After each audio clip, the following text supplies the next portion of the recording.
You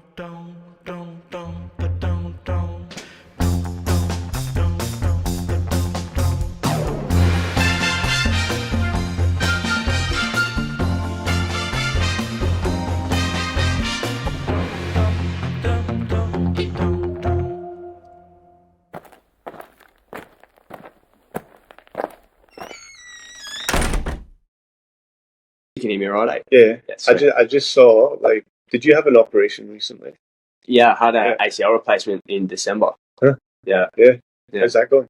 Really good. Yeah. Really good. Like,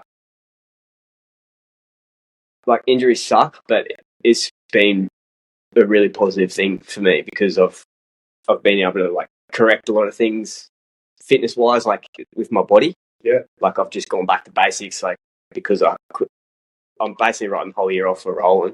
Mm-hmm. Like, I'm going to give myself a Christmas present and, like, have a scrap for Christmas. That's like.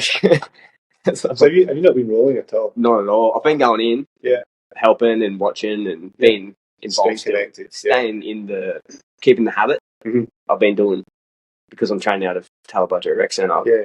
I've been Rhythm, going rhythm. Yeah, I've been going to the gym there. Mm-hmm. I'll go to the gym and then I'll after I do a gym session, I'll go up for the last bit of the class and watch some rolls and just hang out and smell mats. And are you itching to get back in? I've actually been really good, hey. Yeah. Like, because I've been able to keep fit and healthy. Yeah. And being able to maintain my fitness, and I've been kind of just diverting my mentality from, like, just constantly rolling and trying to progress that way to just overall longevity fitness, like looking at, and this year, this, like, 2024 is like, that's what it's about now. Yeah, nice. You know, like, once I've figured that out in my head, it's like, yeah, I do that especially when I go in and there's, like, a lot of good people in the room. It pisses me off, and I'm like, okay, look, I just got to chill. But yeah, no, I've been pretty good, actually, and cool, man. I'm not normally very good at that. Yeah, like, I'm not normally very good at pulling back. That's a mature approach to training. Yeah. So I must be growing up. But, like, my thing is, okay, this has happened. Like, it happens to everyone. Everyone has setbacks. But if I treat it the way that I'm treating it now, if I put 100% effort into getting my body 100%, like, I'm more flexible than I've ever been. I'm stronger than I've ever been right now. Like, if I keep that going for the rest of the year, then I'm going to come out the other side, and when I start rolling, come back to train at full capacity. Yeah. I'm like, I've never seen my body go through this much of a change. Is that right? Since I've had this injury, right? Because I've had to scale it right back to nothing, basically. And then because you're quite heavily into, like, all the endurance stuff, right? Endurance. I've always been an athlete. I've always been like into fitness. The last, pretty much since we started doing jiu-jitsu, we started doing ultras and all that shit. But I've always done like long ocean paddles and endurance type events. Yeah, right. From a young age. So, like, I'm lucky I have that base, right? Mm-hmm. But yeah, it's being able to pull back. I've never really done it, like, because I've always been like, I'm 30 now. Yeah. So I've always been like, go. Yeah. And, you know, I'm probably a bit more mature, and I've had an injury. So. And a child. And a child, second one coming. Have you? Yeah. Oh, cool, man. Yeah. Congrats. Thank you. You know what you're having? No. No, we didn't find out for the first one either. That's the way, man. That's what you want to do. Yeah. It's one of life's last surprises. Yeah. You don't want to ruin it. Yeah. But that's it, and most people don't get that. A lot of people are like, what? How do you not know? I'm like, who cares, man? Like, exactly. I don't get to choose anyway. Yeah. Like, it's going to be what it's going to be. Exactly. I'll get the rest of my life to figure that shit out. But yeah, man. So, yeah, that's me. And that's, like, led to, you know, I had to have a bit of time off work. I'm back working now, but, like, it led to me trying to explore other avenues of stuff, like, you know, a little bit of, like, sort of coaching on the side I've been doing, a little bit of, and then I was just like, what do I like to do? Yeah. Because I've got a pretty good career, you know. Yeah.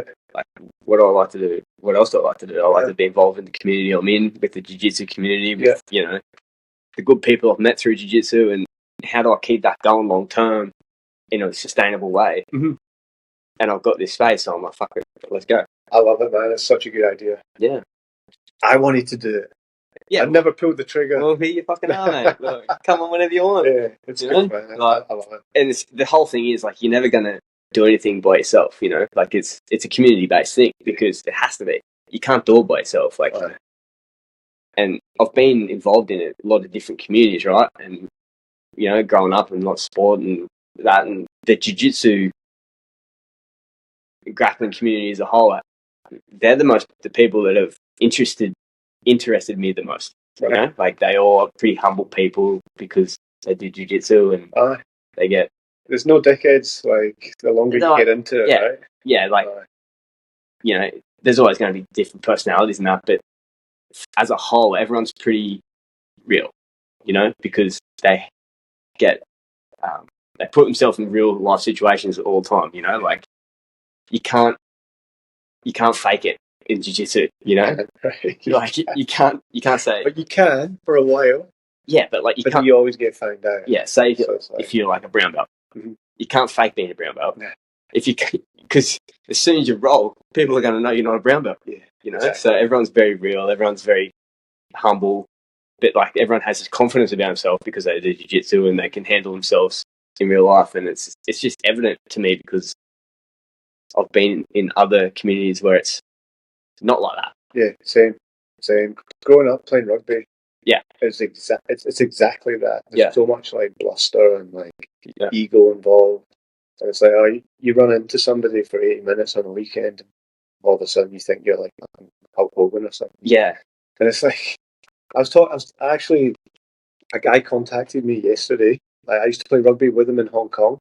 And he's like, he's from here. He used to play for Corumban Vikings. Oh yeah. And he lives in Bali now. And he literally messaged me. He's like, "What are you up to? Do you want to have a roll?" I was like, "Yeah, cool." So he's a purple belt now. And he just turned up with him, and he brought his brother. And we just had like the funnest roll for like an hour and a half. At your just around my studio. Yeah, sick. And it was awesome. Like we were giggling, like fucking trying stuff, and like he's actually really good. He's actually like a really good like grappler. And then we were just talking. We were like, "Man, the only thing that I regret about jiu-jitsu or grappling is not starting sooner." Yeah. When I was playing rugby, I was like, "I'm not going to do that." Play rugby, and then after rugby, I was like, I kind of wanted to start, but I was put off by some of the people that did it around me. And then eventually I pulled the trigger and I'm like, why did I wait so long? Yeah. How old were you when you started? Jiu-jitsu? Yeah. It was 5 years ago, so 37. Yeah, okay. So, yeah. So I was 25. Yeah. And I don't regret starting then. Right. Like, I'm glad that I waited. Right, okay. Because I was always involved in sport and had discipline instilled in me and all that, the characteristic stuff. Like, I'm glad that I had the upbringing I had. Yeah. And it led me to the, like, you know, down the path that it led me. But I'm glad that I started it at 25 because I realised that it was actually something, for the first time actually ever, it was what I chose to do. It was the first thing I really chose to do. Instead of just falling into... Yeah. And because I chose to do it, I instantly fell in love, like, Cougar, you know. Yeah. Cougar, he basically taught me into doing it. First guy that put me to sleep. Oh, was he? Yeah, he just fuck weird, eh? But it was such that was a trippy experience. Yeah. I obviously I went to sleep. He bow and arrowed me. Yeah. I thought I was getting out, and then like the next thing I know, I was like, I literally thought I had this dream about my daughter,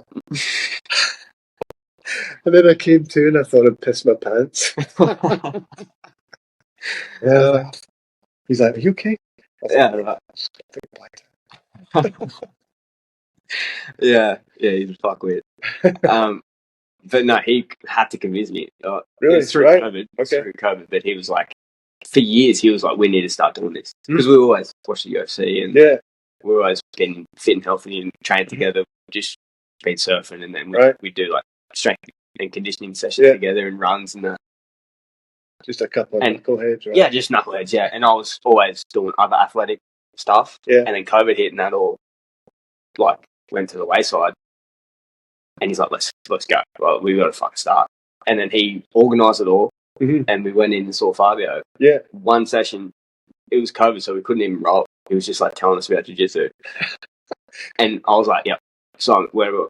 Like, stop talking, let's go. Yeah. Let's start me up. Yeah. Yeah. And can we start? And that's why this is called the Backyard Grappling Podcast, because that's how Cougar and I started. Right. Like, we never called ourselves the Backyard Grapplers or anything. It was Backyard Grappling because we were literally on the grass trying to figure shit out. Really? Yeah, and, Right. and we did that for ages. Now like, it's kind of progressed and progressed, and we bought a few shit mats, and we still had them on the grass just fucking around. And now we've got these mats here, and we have a little bit of a shed to safe haven to come and roll with our friends and that. And that's like the best part about it. Like, that's how you progress it, and that's how you stay involved for longer, because it's fun. You're doing it with your friends. You're figuring out how to get ahead and how to like progress at a skill that you're trying to get better at. And it's funny, right? Like, you need somebody. All you need is somebody else to roll with. Yeah. But you're trying to kill that person. Yeah. Yeah. But not kill them completely. The more you love them, the more you want to fuck them up. I love it, man. Yeah. I love getting reactions out of people. Yeah. Like, even if it's like you're on bottom and like you just get them, you can sense them like they try like that extra like 10-20%. You're like, yeah, I got you. yeah. And that's the game, isn't it? Yeah. So he but like, so you guys started together, eh? Like, same day. Yeah, cool. And then look how fucking good he is, and look how fucking not good I am. You know what I mean? Like, you got a few more responsibilities. Yeah, of course. But you know what's funny is the whole time growing up, I was like the athletic one. Right. You know, like he's always good at shit he does, but I was always athletic, right? I was always the one doing athletic endeavours, and he was just fucking around surfing, like really good surfer, like just good at everything he does, but just he's fucking around, don't care, like getting on the piss every weekend, and you know, living well, you know, like living it up. And I was always one training and missing shit because I was like, no, I'll train and I'm going to be fit, and I've got this shit I'm training for and that. And then we started this, and he just was like, bang, like found his thing, progressed so quick. And I was like, it's great. Like, I love watching it, and it's good for me because I'm like, okay, I'm always going to have a benchmark. I'm not really going to reach, but like, it's great. Yeah, like I enjoy having that, like accountability. Drags you along. Yeah. Like, I don't want to let him get too far. Yeah, exactly right. You know, and that's like the best thing in the world. Like, you have to look at it as a positive thing, not as a negative. Yeah, it took me about 6 to 8 months to realise, and to. You should tell him to go out in the piss more. Yeah, he fucking does. It doesn't matter.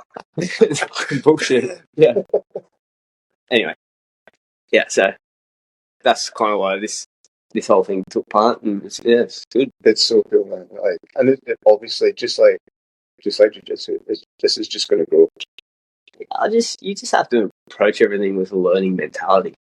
I think, like, if no matter what, like, to be honest, I feel quite awkward sometimes doing this because it puts you out of your comfort zone, you know. Yeah. Like, you're just having a conversation, but it's in a different setting, and you know it's being recorded, and it's not a conversation.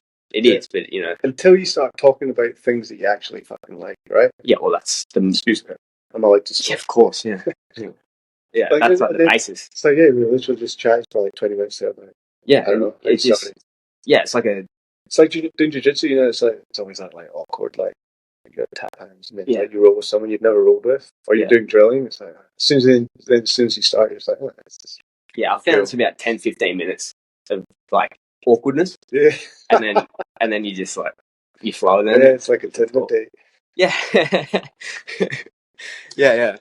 So, yeah, no, that's good. But also why, like, I reached out to you as well is because, you know, like, every different community you're part of, there's like a handful of guys that they're not your mates. Like, you're not like hanging out with them, but you remember from that spot. Yeah. You know what I mean? Like, we met through jiu-jitsu, but we met through a certain gym, and there's like a handful of guys that are like, oh, yeah, I had a bit of a connection.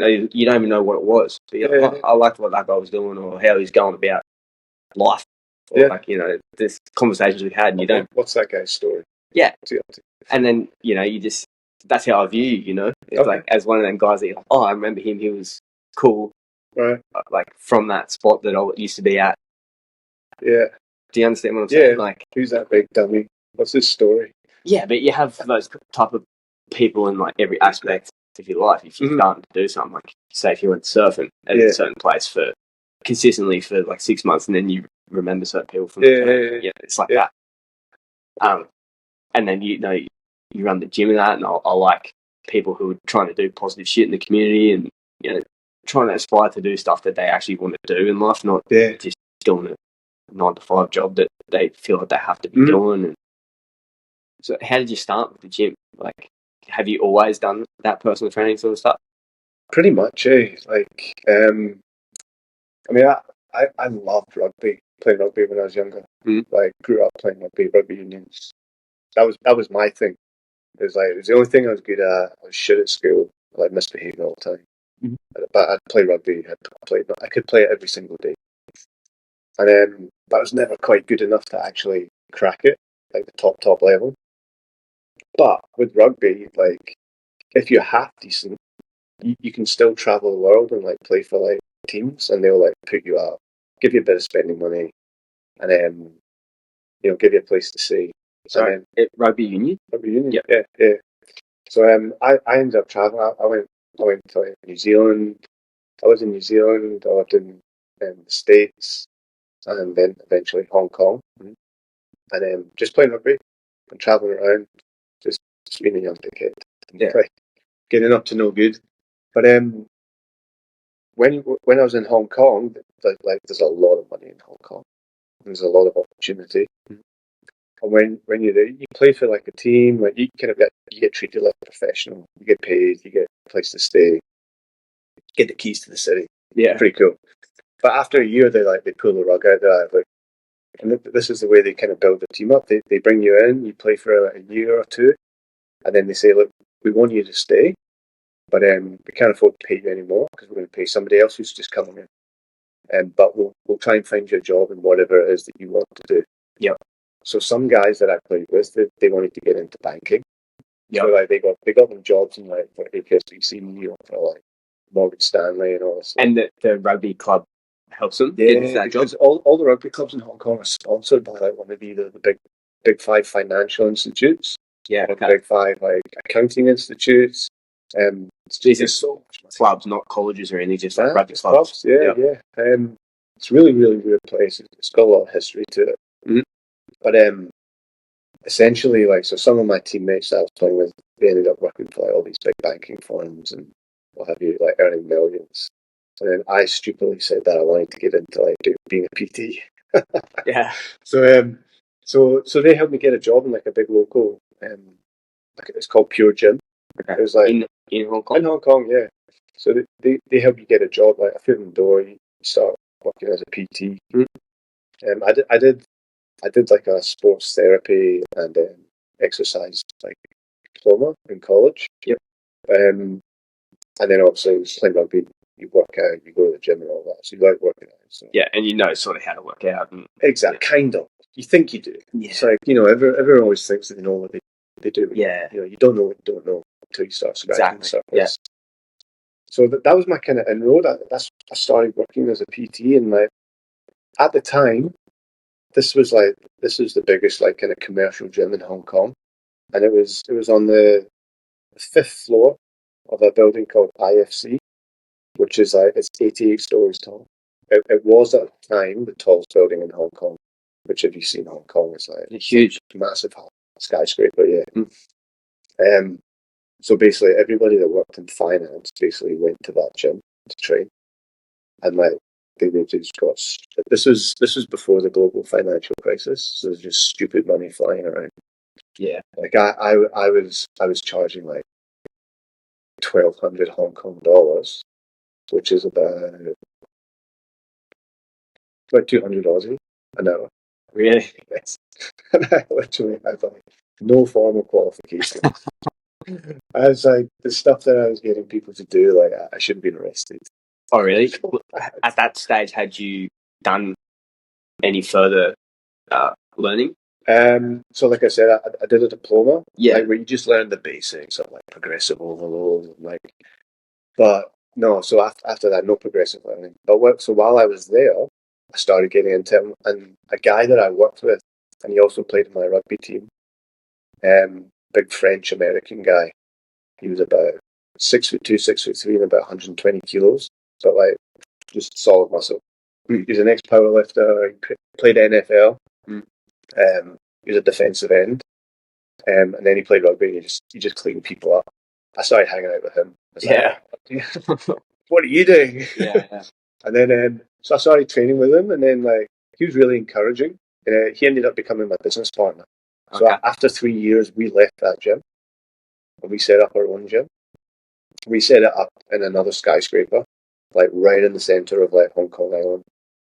And that was we did that. That was on the 23rd floor of the skyrise. And was it the whole floor or just like a room? It was a room. Yeah. It was like, so you got the whole floor, and we took up like a quarter of it.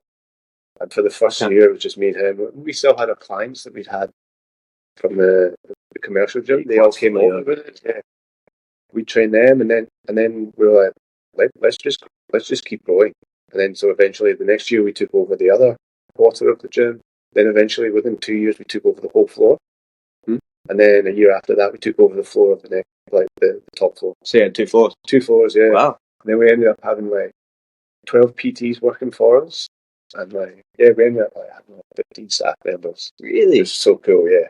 And we were still charging ridiculous money. That's awesome. So, and then that whole time, and this is how I came to Australia. That whole time I was still kept playing rugby. Ended up playing for Hong Kong. Played a few international games and what have you. Awesome. But played in the Hong Kong Sevens and stuff, which is pretty cool. But during that time, we wanted to kind of further our education. And he had his ear to the ground in terms of what the best courses were, who the kind of leading heads were. Like, and I just followed him. I was riding his coattails. Yeah. He was like the man when it came to strength training. He was like pretty proactive about educating himself. Yeah, he was proactive about educating himself, but then also he knew who the leaders in the industry were. Yeah. Like I was like going online and like reading articles and stuff, and like he'd point me in the right direction. Mm-hmm. But then he was still like, oh, I know this guy's really good. And he's like to me, he's like, hey, there's this guy Charles Poliquin who's doing a course in Burleigh Heads in Australia. Oh, yeah. Like, we should go. And I thought, okay, cool. Yeah. Whatever. I mean, that's so valuable to have someone like that. Oh, like, I think everybody needs them in their life at different stages, right? Yeah. His name was Jeremy Maya. He's a top man. Yeah. So, so we basically went to Burleigh Head. We came to Burleigh Heads from Hong Kong. Stayed for, I think it was 2 weeks and did this course. And it was it's a gym called Active now. Oh, yeah, yeah. There's a guy called Joseph Coyne who ran it at the time. And I think it was the first one in Australia. It was the first course that Charles Poliquin ran in Australia. And then we all did it. And then we were some of the first people to do this Charles Poliquin's courses. And then we did like 2 more. We ended up going to like Rhode Island in New York and training at his facility. With Charles? Yeah. Oh, that would have been cool. Yeah, I know Charles. I'm very familiar with Charles Poliquin. He's amazing. He's changed the course of like personal training and like strength training for athletes. He's a really good guy. Yeah, so the program I've been doing with my knee, I've been doing the knees over toes program. Yeah, Ben Patrick. Yeah, he's a wizard, absolute wizard. Like, things changed my life. Yeah, for sure. But he models a lot of his things off Charles Poliquin. Yes. Yeah, massively. And he talks about it. Yeah, Poliquin step ups. Yep. Yeah, which is, I mean, there's nothing new under the sun when it comes to training. Yeah, but there's a lot of trainers that will try and like claim that they invented the exercise or whatever. But like the good guys will always like give credit where credit's due. And that's do, man. So. To be honest, that's why I use his stuff, because I like the way he goes about it. Yeah, he's got a lot of integrity. I like a lot of integrity. Yeah, he's and cool. I see your gym, you've got the sled and that as well. Yeah, of course. Yeah, you do all that sort of stuff. Yeah, of course. Like, I mean, I can say I've been doing it for like almost 15 years, way before Ben Patrick. You know, but I did it, and then I was like, I do all this programming the same way, and then because I eventually moved to Australia, so we were doing these courses, we were going backwards and forwards, built up this business in Hong Kong, and then it got to the point where I was like, oh, fuck, like this place is like really good if you're a young man, like, and you want to like either earn some money or like create some opportunities or just have a fucking adventure. This place is awesome. But it gets to the stage in your life, it's like if you want to like either start thinking about family or like finding somebody to like shack up with, it's not the place to be. Yeah, right. It's not for me anyway. Yeah. Like you see tons of people go out there with families and like wives and stuff, and like they don't come back with wives. Oh, really? Yeah, it's too crazy. There's a lot of bad behaviour. Yeah, and if you can't get sucked into it, I can imagine. Yeah, it's like a vortex, eh? Yeah, it is. I mean, there's so much money, so much money there, and there's anything you could ever want, which is humans don't do too well when they've got lots of options. Yeah. Kind of want to limit your options. In terms of your clientele, when you were in Hong Kong, were they just rich guys? Yeah. Well, or was there like athletes? Yeah. So I trained quite a few guys that I played rugby with. So I do international athletes. Some of them have played pretty high level union, like New Zealand, Australia, the UK, what have you. A couple of international rowers. Yep. Who else? A couple of boxers, what have you. There's a guy in my rugby team who had a jiu-jitsu gym. Yeah. I used to give him so much shit for it. This guy's stuff's so gay. He owned a gym. Yeah. MMA, jiu-jitsu gym. Yeah, cool. That was his thing. Yeah. So like when he finished his professional like year two, the team was like, "What do you want to do?" And he's like, "I want to open up an MMA gym." So like they helped him open up an MMA gym. Like they like brought over a Brazilian, like because he was only like I think he was like a white or blue belt at the time. Yeah, so had to have a black belt to teach. Yeah, that's cool. So and then so there's a mixture of like athletes, and then there's obviously a ton of bankers and like CEOs and what have you. And then there's a smattering of like most of them were like expats, so like France, Australia, New Zealand, the UK, America. And then there's a smattering of like they call it old money in Hong Kong. So there's they went as soon as the Chinese Revolution happened, all the people with money in China got the fuck out before like they basically got killed. Yeah. And they left and they either went to Taiwan, to Hong Kong, or Singapore. That was the three main places, small islands. And look how well they're doing now. Yeah. The islands, and China wants us back. Oh, really? Well, yeah. They've already taken Hong Kong back, pretty much, and they want Taiwan back. Yeah, I mean, but anyway, so there's some old Hong Kong money there as well. So some of my clients were either like fifth generation Indonesians that had like come over to Hong Kong with like a suitcase full of solid gold and bought some land. Yeah. And then just like they like did these so they're loaded, ridiculous. That's what I mean. There would have been a lot of able to do a lot of networking. Yeah. So all the wealthy people are there. One of the things I love about being a PT is like it's like you've got guys that are like obviously they really value their health, but not everyone can afford a PT in terms of training, like 2, 3, 4 times a week. Yeah, these guys all could. Yeah, so you get to spend a lot of time with them, but then you kind of get to figure out like how they work in terms of like what their morals are, kind of do they have any integrity, and they're all amazing people. Oh, really? Yeah, really, really cool. Okay. Like there wasn't one bad person that I met. In fact, there was one bad person I met. Yeah. Unfortunately, it was from Scotland. Oh no! It was this huge, great big fat obese man, and he owned like sugar plantations in the Philippines. And his busiest base was like Hong Kong. Yeah. And he'd just always tell me how like he would basically bribe doctors to write like medical papers about how sugar's good for you. And like children should be eating sugar and stuff. Yeah, so that would have been around time where not many people were super up to scratch on sugar and the overuse of sugar. processed foods. Exactly. Yeah. I think the majority of people still are. But it's growing, right? It is growing, yeah. The awareness is growing, but yeah, you're right. Like, there's still probably the vast majority of the population who aren't up to scratch with it. Either that or they just don't give a shit. Yeah, yeah. Or it's like anything. Like, you can be told and you probably understand, all of the facts, but until you start putting them into place, and making a change, you don't really understand because you don't know that you're going to feel better until you actually start doing it, and you're like, oh wow, this is crazy. Like, it. Everyone knows how to eat healthy and how to exercise and develop habits in their life, but it's easier said than done. Like anything. It is. It also kind of comes down to, like, I think your life circumstances. Mm-hmm. So, like, some people are just surviving, right? Like, like they're either, like, the situation's pretty bad, or I don't know. There's lots of other life pressures, and it's like the last thing on their priority list is, like, make time to, like, go for a run, eat some food, lift some weights, or whatever. It's like they're just trying to keep their heads above the water. When you're in that situation, you just grab the nearest thing. Yeah, it's hard.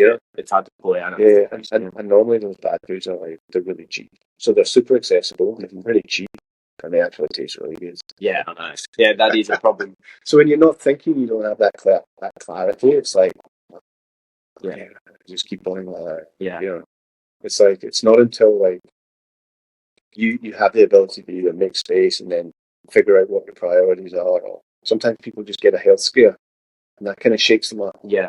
So sometimes I need something like that. Yeah. Yeah. It's one thing that I've kind of learned as a trainer. It's like not everyone's in the same situation as you. Yeah, I know. It's easy because you just got to do the right thing. I tell you, like, seriously, like, when I was, like, back in Hong Kong, or, like, even mostly Hong Kong. I was young, I was single, and, like, I had all the time in the world, like, no pressures other than, like, playing sport, training, like, running my business. And people would come and they'd, like, seek my advice and train with me. And some of them, like, they'd have kids while they're training with me, and I'd be like, just gonna harden up, man. It's like, come to the gym, start training, let your wife look after the kid, bottle. And I was serious about it. Yeah. Yeah. And now I'm like one kid in, I'm like, fuck, did I actually see that? Yeah. And then you have two more kids, and you're like, or you're like, just bring the kid. Yeah. Such a dick. Yeah. I mean, you don't understand. You don't know what you don't know until you go through something like that. Yeah, exactly. Yeah. Which, so where was I going with that? It's like, like, being a PT, you get access to, like, some really interesting people, and you get to pick their brains. Because it's kind of like a luxury item. You have to be able to. Yeah. You have to be able to afford it financially and time wise as well. Yeah, you have to have expendable income. Mm-hmm. Yeah, exactly. So these people are normally either successful, like, financially, so they've either, like, had a job where they've actually done really well, or they're retired. So they're already older than me, so they're already doing something right. They're still alive. Yeah. So it's like, cool. You've always got something to learn from them. Mm-hmm. So I love it. Like, I always learn something every single day from each of my clients. Yeah, that's great. Which is really cool. I mean, that's the mindset you have to have, isn't it? If you're going to succeed in pretty much anything, you need to just take inspiration from everyone. Like, everyone might not have the same inspiration or advice or information that you can take in, but they have something else that you haven't heard before, or a different way of explaining something, or that's I've thought a lot about this recently because I've been doing this. But that's why I want this, because everyone I talk to, I get inspiration on. So, do you know what I mean? Like, even if they don't know it, I took something away from whatever conversation we had. Yeah. It's like Jiujitsu. Yeah, it's how you have to look at it. You just approach everything with a learning mentality and a willingness to, like, not be right all the time. Yeah, I think that was a big shortfall in mine. Yeah, I think Jiu-Jitsu was, like, a massive thing in changing my mindset. Well, in that respect. Oh, me too. I feel like pretty arrogant. Yeah. Yeah. And then I'd have my sources for learning. Yeah. And I'd be like, okay, I'm going to listen to this. I'm going to listen to this guy. Yeah. I'm going to learn from him. I'm going to learn from him. Because I'm learning from him, that's the only source that is true. Blinkers on and Yeah. everything. But then it's like the people that generally have the best things to teach you and they're the most relatable are the people that are either they're going through the same thing that you're going through right now, or they've just gone through it. So you know how like in jiu-jitsu there's a distinctive hierarchy. Yes. Like the black belts at the top, white belts at the bottom, right? But sometimes the guys at the very, very top, they forget sometimes what it's like to be the guy at the very, very bottom. So they'll be like, "Oh, I'm going to explain this move, blah, blah, blah, blah, blah, blah." They, they think they're doing a good job of explaining it, but sometimes it's the white belt with like 2 tabs on his belt who like is like, actually, if I did this, then this, when like getting to side control or whatever. Yeah. It's a more relatable like step. Break it down more simplistically. Yeah. And, the black belt might look at it and be like, yeah, that's just too simple. Yeah. But then, the no strike black belt, yeah. Like, oh, actually, I can do that. Yeah, exactly. Yeah. So I learned to surf when I came to Australia. It's one of the reasons why I came here. Is yeah, grew up in Glasgow. Yeah. Shithole, man. Terrible weather, no waves. Calm. Yeah. But then I always watched people surfing. I was like, that's so. Yeah. So I stopped playing rugby. I moving to Australia, and it's like one of the hardest things I've ever fucking done. I still can't really surf, but I can catch waves, and I can go out for half an hour, get half a dozen waves, and be like super slow. Yeah, I love it. But it's like I'd be talking to people that have surfed their whole lives. And I'm like, how do you fucking do it? You just stand up and then like, and it's like, yeah. Oh my god. I definitely have taken it for granted before because I've done it since I was like learning how to walk. Yeah. And it's just something that's instilled and it's just something that you do.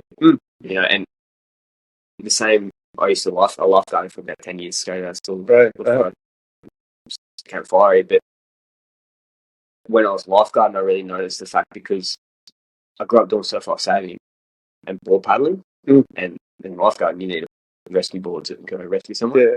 And I always took that for granted. Like I was skillful in that. But people that haven't done it and that were trying to learn it to have the job that I currently have. Yeah. Like stressing about going to rescue people because they couldn't paddle a board competently. Yeah. And I'm like I was the same. I was pretty arrogant about it. I'm like, just do it. Just like go on and paddle. Yeah, and then that kind of started to open my mind to like, oh, it's a skill.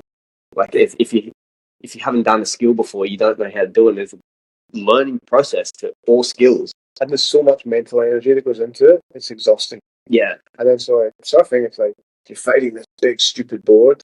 Like you're in the whitewash. You're getting smashed around. And it's like you're like, I'm such a loser. This is some shit. But you got to hang in, and it gets better and better and better the more you hang in there. Just like jiu-jitsu, right? Like all these different like kind of avenues open up. But it's like learning to like drive a car, right? Do you remember your first ever like driving lesson?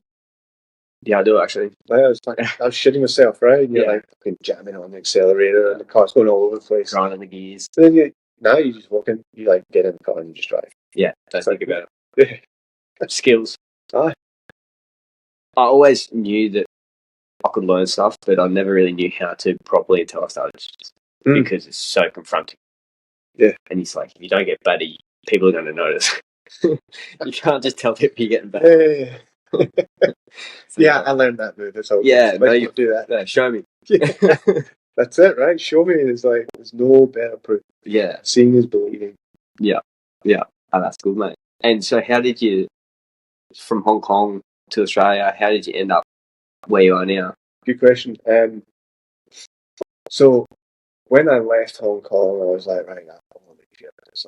It's not a good place to potentially raise a family or even find a missus or like whatever, right? And I wanted to surf.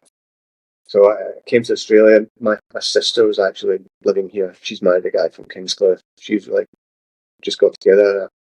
And then I was like, hey, I'm coming to Australia. I'll come stay with you. Come stay with her. And then I'd always wanted to learn how to build houses. Oh, Yeah, so I ended up getting a mature age apprenticeship, like doing carpentry work. oh, awesome. Yeah, loved it. Absolutely loved it. Yeah. But I did that for 2 years. But most of the work was in Brisbane and Caboolture. So it was like I was waking up at like 3 a.m., driving to Caboolture, work, then driving home, and that was it. Get home Like after 2 years. dark. Yeah. I had no energy to do anything else. I was fucked. Yeah. And then I just surf on the weekend and sleep. Mm. Because I really much I like. Yeah. And I had a chat to my old boss, and he's like, "Look, you're going to learn everything you need to learn, like chippy wise, like to build a house in the first 2 years, and then the rest is just about doing your time, ticking the boxes, and then like if you want to be this as a career, then you've got to do your time." But and I was like, "Yeah, I'm just going to go back to training." Yeah. And at the same time, I was having that conversation with him. I was going to this like little Mexican restaurant in Palm Beach, and the owner was quite hot. I used to like give her a bit of back when I went there. Yeah. She used to always give me like Foreign, some foreign food. well, she was English. Oh, okay. So and then I gave her a bit of chat, and she gave me like some free food and stuff. Oh, nice. Yeah, anyway, long story short, she ended up becoming my wife. So like we got together. She was my first client as well in Australia. Yeah, so I was like, look, quitting my building job. She's like, well, I want someone to train me where you train me. And I was like, okay, no worries. I was like, but I don't. Yes, sir. Yeah. I've never ever broken the client trainer rule. But you don't shit in your own nose. Yeah. Anyway, I ended up shitting in my own nose. Yes. Sometimes you got to break into it. Yeah. But yeah, so we got together, and then I was like working out of this gym up in Cooley, which is right next to Flo's, called Plastic Pro. Guy called Rodrigo. Is it still there? Yeah, it is. Yeah, he's doing really well. Yeah. He was kind enough to let me work with him and under him, and had a good time there for about 2 3 years. And then after that, eventually, it's just like, look, I want to work for myself. I kind of always have. It's probably time to just like move on, like find my own space. So then I ended up like basically building a space in Kira. Yep. And so we took over this like little space and I renovated it. I got to renovate it myself, so I got to like kind of use my like skills that I'd learned. Yeah, so it wasn't a waste so cool, of time. man. No, it was so good. Yeah. It was so like fulfilling. I was like, I still remember what to do. Yeah. Like some of the stuff I did was like terrible. If like had proper chippy and like looked at it, it works. It would have taken them like 10 minutes to build. It took me like 3 days. Yeah. But it was really nice. I was really proud of it. And then I trained clients out of there. And then, like I said, the building got sold. And then COVID hit. So everything got shut down. And then, again, it kind of broke the rules. And then I got the opportunity to basically set up another studio, basically in Crumble Waters, which I did. And that's where I've been since then. Yeah. And I chucked down some jiu-jitsu and what have you. Yeah, it's a really nice little facility now. Yeah, it's cool. Like cool. It looks like you've designed the space that you want. Like it's real functional training. Is that how you really try to base your training of your clients now? Like functionally, like you try to, from what I can see, our sort of business, like you look a lot toward longevity. Massively. I'd say like maybe 60% of my clients are over the age of like 60, 65. Yeah. Good clients to have because they need it. They do. And they can afford it. They can afford the time and they can afford it financially. Yeah. Like I said, and they're actually really interesting to talk to. Yeah. They got a lot of wisdom there. Mm-hmm. Like it's just about tapping that wisdom. Yeah. In between sets and making them speak. Yeah. They really make them speak. Yeah. But yeah, and like you said as well, it's like all these people live within our community. Yeah. So I get to feel like I'm part of the community as well. Yeah, of course. Yeah. Yeah, which is really cool. And they're involved in my life quite a lot as well. Like they're always asking about my family, kids and stuff, my wife.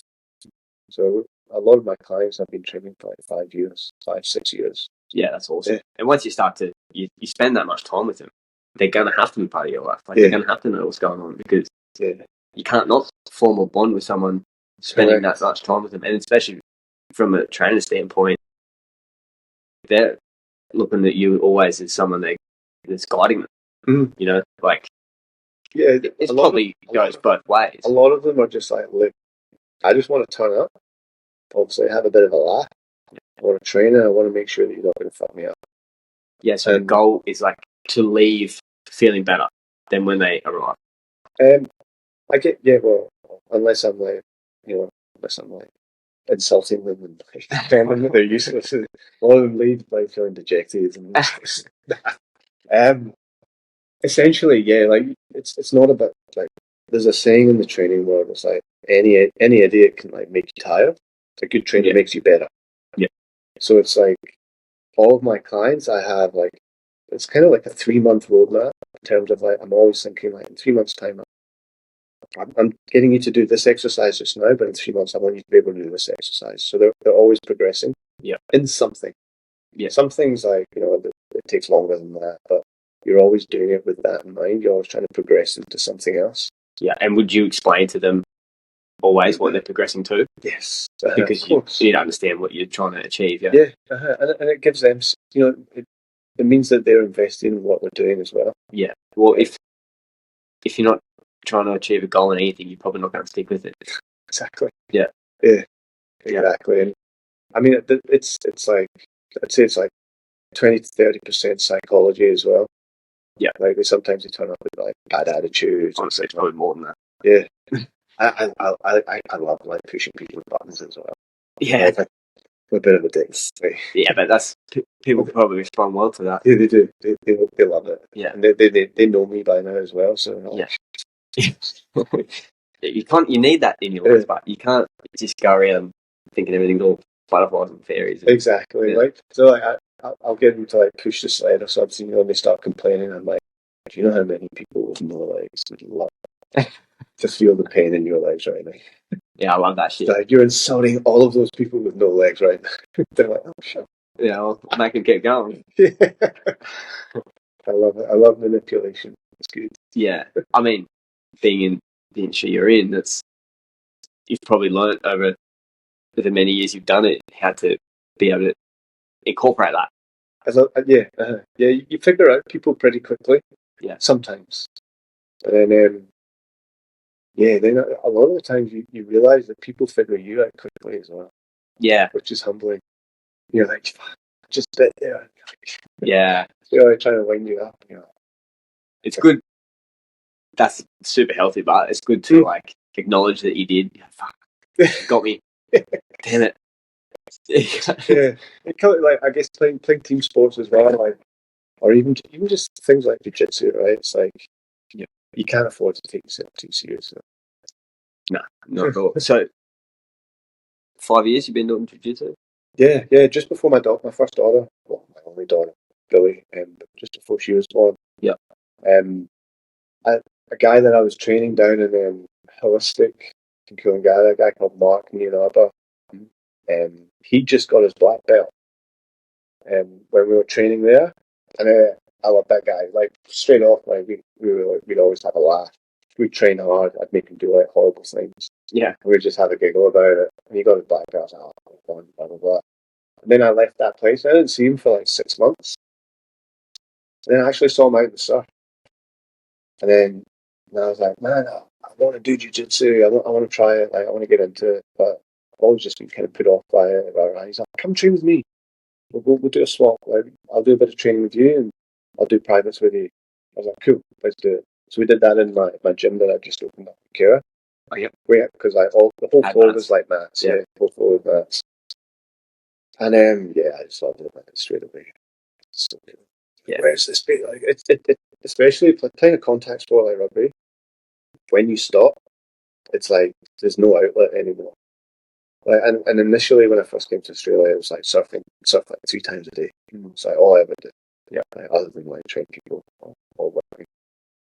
And once I started rolling, I was like, I fucking love this. This is so cool. I was absolutely rinsed. Yeah, because you're holding on to everything, you fight for everything, and especially when you're starting, you don't know how to like control that. Yeah, but you just don't know what you don't know, right? Exactly. It's like learning a new skill. Yeah. So much mental energy. You're so tense. But then it's like, fuck, this guy, like, and he's a wee guy, right? He's as wide as he is tall. Mm. And he just absolutely told me, man. He like completely dominated me. He's like giggling in my face and like. That's when you And realise. it's like I was like, man, there's people walking around that could be black belts, and I don't even know them. Yeah. And it's like, so I was like, I've got to learn this. I really have to learn this. It's so humbling. Hey, that's when you really start to realise the power that it has. Mm-hmm. When someone who's like 5'4" can dismantle you. Absolutely dismantled. And you're like, oh no. Yeah, I was like, if we were in prison right now, Yeah. I would be on the bottom bunk. Oh. And it's only getting worse. Like, there's 14-year-olds that would kill me. Yeah. Kill me. Exactly. Like, instantly. Mm. And I don't think that's going away. So it's like, you're always going to have to be humble because you can't afford not to be. Yeah. It's like... But that's what I love about it as well. Yeah. There's obviously no room for ego. No. But also it's like, I feel like everyone should know it. Everyone should do it. 'Cause if everybody did it, there'd be less dickheads around. People would do less stupid shit. There wouldn't be any road rage.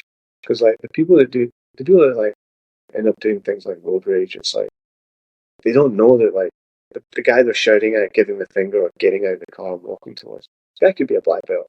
Oh, of course. And if he is, and the road rager is not, it's like you're in so much trouble. In fact, you're probably lucky he's a black belt because he'll just either put you to sleep or he'll like safely like just disarm you and like wait until somebody. Yeah, it'd be worse if it was a blue belt. I'm gonna test myself. Exactly. Yeah, no, I think about that a lot actually, but also because you're fiery, right? I'm fiery. Yeah. Yeah, like surely it's beneficial for you to know that. Surely there's like instances where you like get somewhere and there's like irate people or like. Yeah, we definitely try to avoid those situations. Like the police are normally around. Right. Okay. If we're in an incident with that sort of stuff going on, there's normally police there. But yeah, it's just always good to have in your back pocket. Does anyone else in your squad like? Do they train or? There are fireys that train for sure. Right. Like they do like a police versus fireys Memorial Day event where they have like rugby match and basketball and like different sports, but grappling is now one of those sports. No gear grappling. Yeah. I did it last year. How'd you go? Yeah, we won. It was really good. Yeah, got to submit a couple of cops. It was good. But like it's just need a taser for this. It's just a really good event. Like it's and we have a little community now of fires that built. There's not many, but there's like a handful. Cool. And do it, and they're all real keen, and it's good just to talk to them about it. Do you think more fiery should do it? I think everyone should do it more. Right. Like, I preach it too much. I should probably shut the fuck up about it. But do you remember like I remember when I first came to like Legacy when we were training at Legacy. I remember saying to you because I think obviously you're a fiery, and I was like, man, you've inspired me to like join the fire brigade. I want to join the fire brigade. How do I do that? Yeah. Like I still remember. Yeah, I do. Remember that. That's cool. And like this guy's fun. Right? Yeah. I'd love to be a first responder, but at the same time, I really hate working for other people. Like I can follow orders and stuff, but I just can't jump through hoops. That side of it is hard to cop. Yeah, because you're just a number. You just like I am a first responder, and like I really enjoy my career and my life, but you're not that important. Like people are like, oh, you're a fighter. You're not important. Like, well, you are. To the community, you are. To the community, you are. Yeah. But it's a job, right? Like you can't like put yourself on a pedestal because you're a fighter. Like there's no one can. Like you got to be, and jiu-jitsu helps out a lot because it keeps you humble and grounded. But yeah, like people. It's weird, like people ask me what I do and I tell them and then they're like, oh, light up. Yeah. Which is cool, but it's also like, you don't really get it.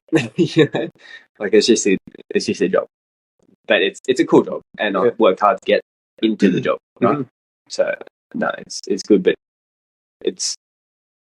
I'm super grateful that I was doing jiu-jitsu before I got into the job and I am still going to continue to do it because it keeps me super grounded. It's like you don't get ahead of yourself. You don't like I don't rate myself at all. Yeah. I don't think I'm above anyone because of what I do. That's good. That's your humility, but at the same, I still think that first responders deserve more respect in the community. Like they definitely do. Yeah, for sure. Because they're the people you're going to call shit goes bad. Yeah, and that part of it, I love. That's why I do it. It's fantastic, and it's all the other bullshit, right? It's all the other bullshit. It's all it's the political shit that you have to fucking deal with in everything. Yeah. It's just like that doesn't go away. Just because you're a fire and a first responder, you're still dealing with all the political bullshit. You know, so once you realise that, you're all good. So that's why I couldn't do that. I was like, and then I think it's like because you got to go away and like you're not necessarily going to be stationed where you live, right? Or you get stationed like in a zone, like you don't get a permanent station unless you're like up North Queensland or like out west or something. Yeah. But like if you're in a city like the Gold Coast, you don't have a permanent station. You move around. Yeah, right. I love my life too much where it is. Yeah, I mean, once you do your time a bit, you get more permanent stations and that. Yeah. So last thing I want to reach on was, did anything, do you reckon, change in your outlook on how you go about PT and in your business and your life and shit once you started doing jiu-jitsu? Like, massively. Like when I started, as soon as I finished playing rugby, like rugby beats you, it takes its toll on the body. The physical side, but then the social side as well. There's a big drinking culture, after games and all that. And then Hong Kong as well. It's like that's like 10x. Yeah, right. So that takes its toll on your body, and like you said, like as you get older, you want to start having an eye on like longevity and like what am I going to do for the rest of my life? Like I'm finished. I don't want to just be the guy that like still goes and plays rugby like in his 60s and like hangs around in the bar and stuff. Yeah, it's like started surfing, started training a bit different. Started doing more gymnastics based training because I could do that anywhere. Like mobility, sort of. Yeah, a lot of mobility from my lower body. Yeah, and then just like calisthenics from my upper body, like ring work, handstands. Yeah, like training the smaller, stabilizing muscles more. Yeah, but actually doing the ring work is like way harder.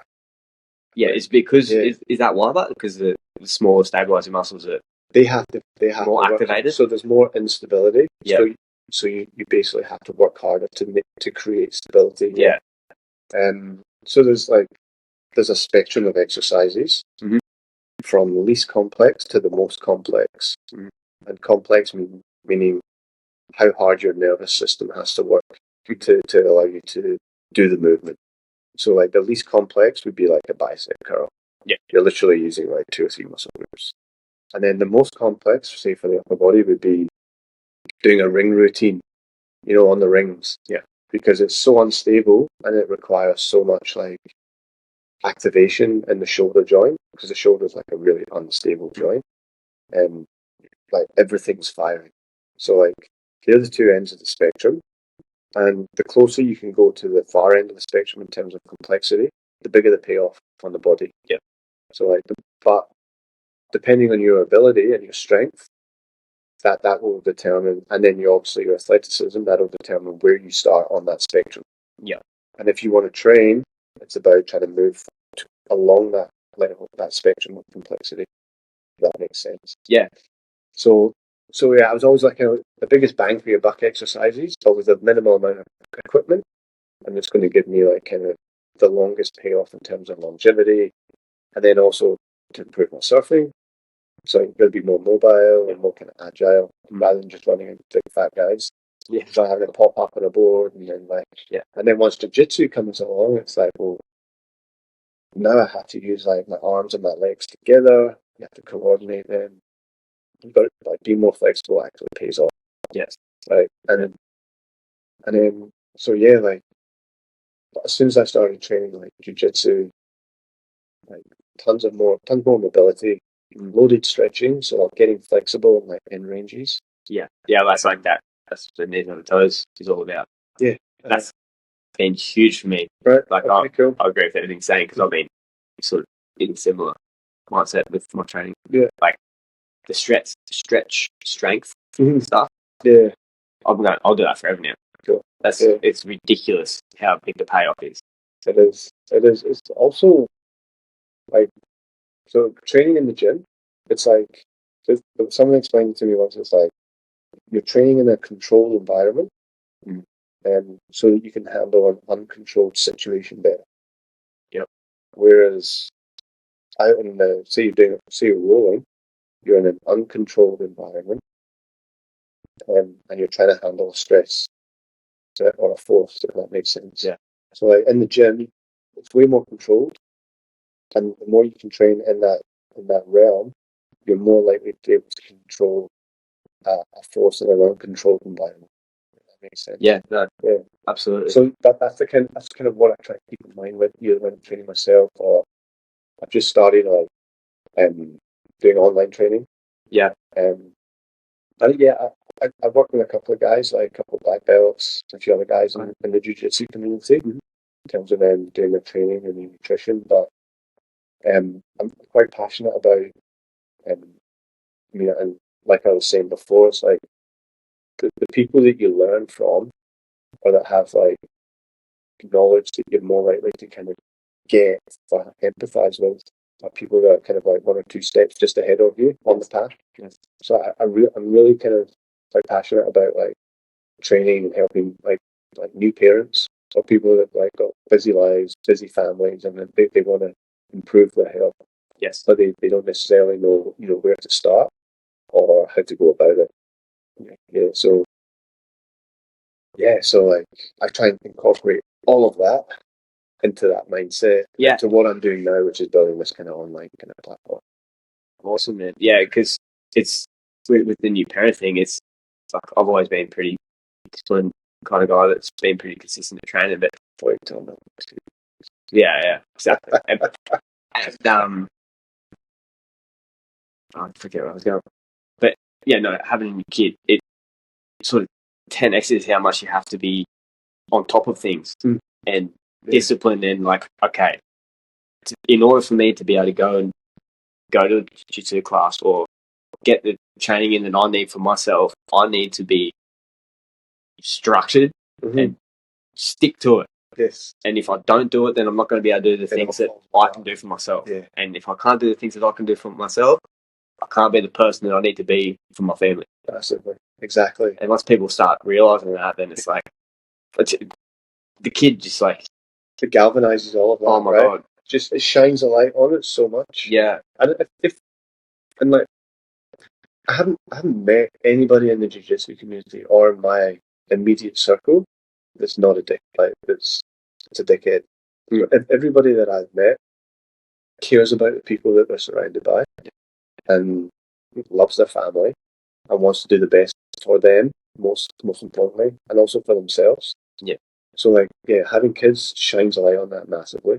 Yeah. But then, not necessarily even just having kids, having people that rely on as well. Like, yeah, it's like once you understand it, like there's people out there that are either looking at you or relying on you. It's like you have to get your shit together. It forces you to be a man, right? Like honestly, like there's a lot of stigma around that these days, like being too masculine and that, but it's bullshit. Like you need to be a man if you're going to have a family, and provide for that family and be the lead by example, which is what and protect. Yeah, like all of these things that we're talking about, that needs to be paramount. Like you need to keep doing jiu-jitsu to protect your family, right, if need be. I mean, it makes you feel like you can. You're probably never going to have to use it. Hopefully, you never do. Yeah, and if you're doing jiu-jitsu properly, you probably and hopefully never let your family get into a situation where they do need protecting.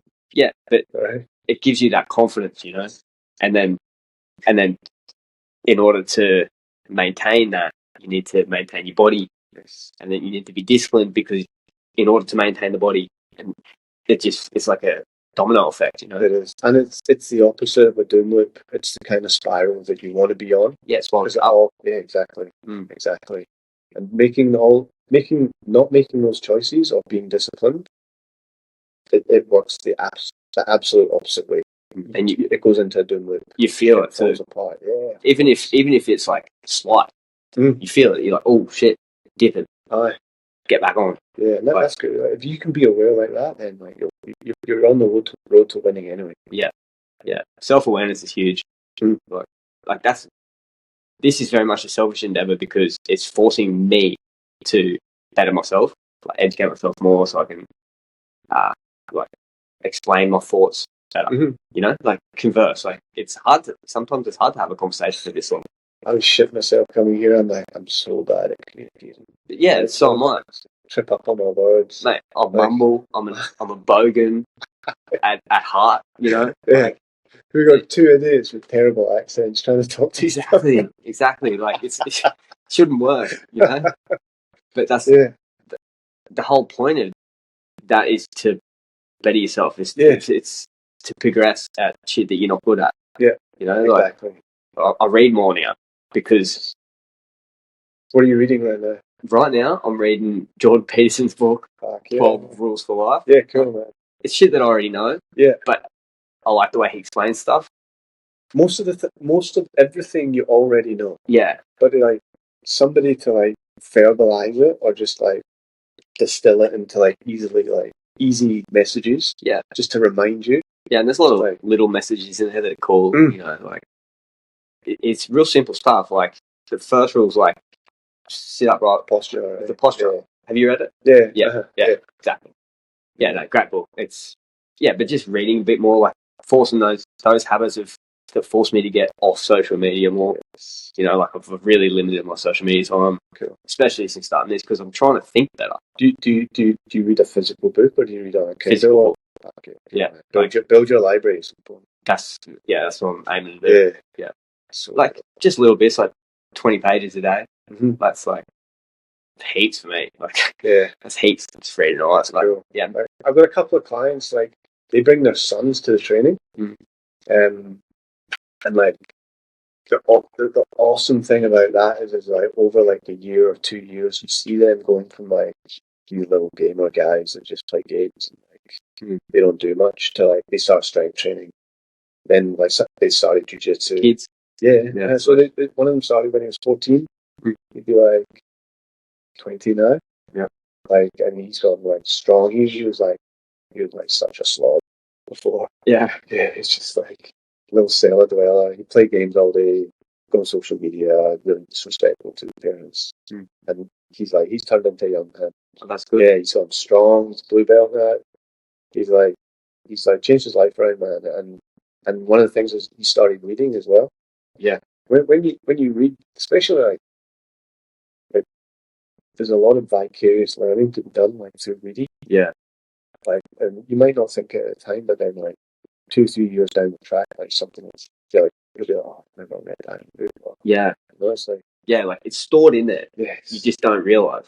Like even sometimes I'll try, like say if I read at night, the next day I'll try to remember what I read, and it's I don't remember it well. But something then will jog your memory later on. Yeah. And you're like, that's right. Yeah. And then if I ever go read it again, because I forget, I'm like, oh yeah, I remember. Yeah. As soon as I read like the first sentence, I'm like, oh yeah, this, I'll get it. Crazy, right? Yeah. Crazy, like our memory's completely fast, though. Like as humans. Yeah. Like the Greeks traditionally used to make their students do like the times table up to like something like 15,000.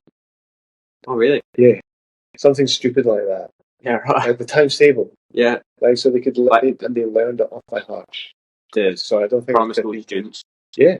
So as they were in education, it wasn't 15,000. They were in about 300 or 400. I got something like 5 times 400. Yeah.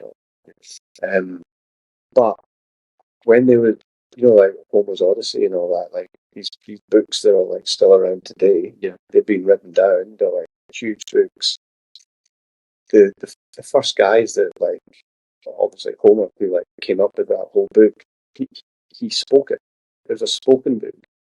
He'd get up in front of people and he'd speak the book. Oh really? It was like spoken word, yeah. Yeah, right. It was like he didn't write it down, he learned it off by heart and then he would speak it. Oh really? And it's like this book's like I think it's 15,000 words long or like 20,000 words long. Yeah. These guys learn these things off by heart, just by the memory.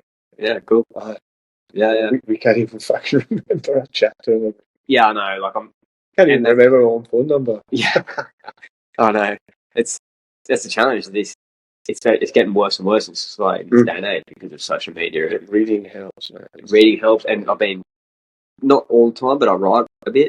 Like when I need to remember things, or like I write a diary every day, just like the shit I have to do. But every day or so, or every other day, I'll write a couple of thoughts. If I've got some shit going on, I'm like, okay, I gotta write shit down. And just doing that as a thinking exercise. It's because I think too fast, and I talk too fast, and a lot of people do, but I always have. Like people have always told me my whole life, slow down. Like you're just going too quick, and I get excited, and then I start. Same, yeah. You know, so this really helps, like writing stuff down and like having to think my thoughts out slower, and then you can distinguish. Do you know, I actually like social media for that as well? Like, obviously, like, trying to build this online platform, and you make posts. So you do posts, and you write that little blurb at the bottom. Yeah. So you actually have to clarify your thoughts. And think about it. You've only got a few hundred words I can put in there. Yeah. So it's like you have to think about it, and you have to write it down, and you have to be like, right, does this actually make sense? Yeah. So I actually quite like it in that respect. I'm liking it more now that I'm doing this because it's using it as a tool. Yeah. You're part of it. You're not an observer. You're a participant. Exactly. And then you're creating as well. Creating, a creative element to it. Yeah. Like it's flipping that switch to be like, I'm not just a mindless sitting on the sidelines, but just observing. Like it's hard to be a participant. Like it's hard to put yourself out there, and it's awkward. Yeah. You know, like what do I have to give to people that hasn't already been done? Like everything has already been done. Like you can. It's nonsense. I was thinking about. I feel seen and I feel heard. Yeah. Who the fuck would want to listen to my shitty story? Yeah, exactly. And it's like I get to sit down here and talk to you about it. Yeah, that's how cool is that? Yeah, it's cool. Yeah, really good. Oh, I should probably fucking end on that. Yeah, thanks, Ross. It is. I've been wearing. I've been wearing an analog watch too lately. Okay, cool. And it's fucking wigging me out. But it's 11 o'clock. Oh, perfect. Yeah. Got enough time to go and get something to eat and then jiu-jitsu time. Yeah, cool, man. What's your gym in that called? So on Instagram, I'm at Armour Health and Coaching. Yep. And my gym doesn't have any. So it's just a COVID bunker. Is it? Sweet. I love it. Thanks, mate. Thank you so much. Thanks for your time, man. Yeah, thanks. Don't